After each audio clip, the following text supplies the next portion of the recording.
அதை நிரூபித்தவர் கேப்டன் அவர்கள். அதை முன்னுதாரணமாக கொண்டு இன்னைக்கு சகோதரர் சீமான் அவர்கள் இருக்காங்க. விஜய் அவர் நிலைப்பாடை இனிமேல் தெரிவிக்கணும். அதனால இனிமேல நாங்க தனித்து போட்டியா கூட்டணி அமைத்து போட்டியா அப்படிங்கறத இன்னைக்கு இப்பவே நான் சொல்ல முடியாது. நிச்சயமாக தனித்து போட்டியா அப்படின்றதற்கான கேள்விக்கு பதில் சொல்லும். எனவே நிச்சயமாக அதற்கான சந்தர்ப்பம் வந்தால் அதுக்கு ஒண்ணு நாங்க பயப்படக்கூடியவர்களோ சளைக்கக்கூடியவர்களோ கிடையாது. தேசிய முற்போக்கு திராவிட கழகம் ஏன்னா எத்தனையோ தேர்தல்களை எத்தனையோ இடைத்தேர்தல்களை தனியாகவே களம் கண்டவர்கள். அதனால நாங்க எல்லாத்துக்கும் தான் ரெடியா இருக்கோம். அதுல மாற்று கருத்து கிடையாது. அதனால அதுக்கான நேரம் காலம் வரணும். அதுக்கான காலம் பதில் சொல்லும் என்பதை மட்டும் இந்த நேரத்தில் தெரிவிச்சு.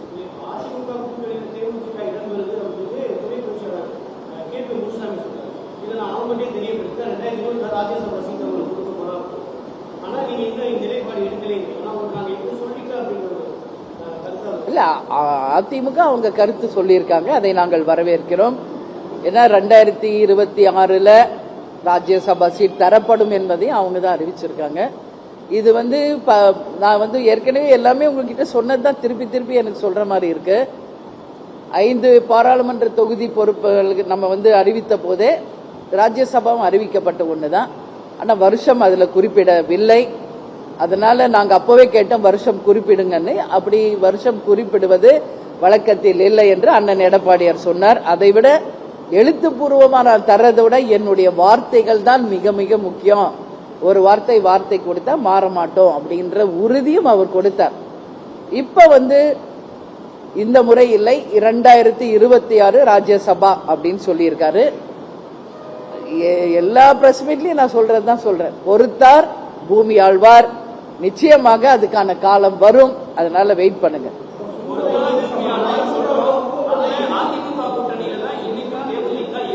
அதுதான் நான் சொல்றேன்.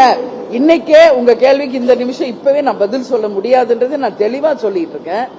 ஏன்னா இப்போ நாங்க 6 மாதம் எங்கள் கட்சி வளர்ச்சி பணிகளை மட்டும்தான் போக்கஸ் பண்றோம்.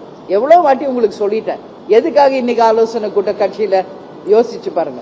234 தொகுதிகளிலுமே எங்களுடைய நிர்வாகிகளை அழைத்து கட்சியின் வளர்ச்சி அடுத்த கட்ட நகர்வை பற்றி அவர்களிடமும் நாங்கள் ஆலோசனை கேட்டு எங்கள் ஆலோசனைகளையும் அவங்களுக்கு கொடுத்து கட்சி வளர்ச்சியை நோக்கி நாங்கள் செல்கிறோம்.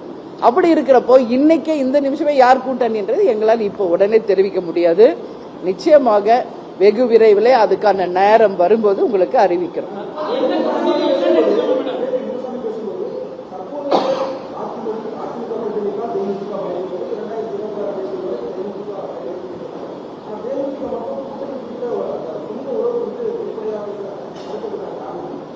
இப்ப அவங்க நிலைப்பாடு அவங்க சொல்லியிருக்காங்கப்பா.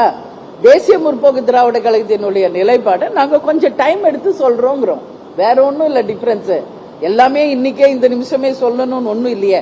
தேர்தலுக்கு இன்னும் 6-7 மாசம் இருக்கு இல்லையா, டைம் இருக்கு இல்லையா. அது வரைக்கும் எங்க கட்சியை நாங்க வளர்க்கணும். எங்க கட்சி மேல நாங்க போக்கஸ் பண்ணோம்.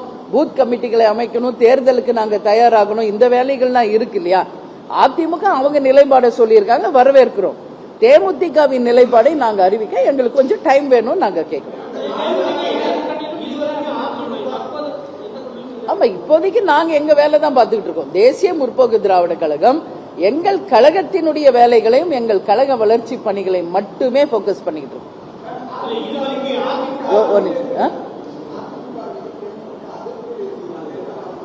உங்க யூகங்களுக்கு நான் எப்படி பதில் சொல்ல முடியும்? நாங்க எங்கேயாவது யூஸ் பண்ணமா? அப்படி எதுவும் இல்லையே. அவங்க நிலைப்பாடு அவங்க அறிவிச்சிருக்காங்க. எங்க நிலைப்பாடு எங்களுக்கு ஒரு 6 மாசம் டைம் வேணும் நாங்க கேட்கிறோம். அது வரைக்கும் எங்க கட்சி வளர்ச்சிக்கு எங்கள் கழகத்தினுடைய எல்லா இடத்திலையும் எங்களுடைய நிர்வாகிகளை கலந்தாலோசிச்சு அந்த வளர்ச்சி பணிகளுக்கு நாங்க போக்கஸ் பண்றோம்.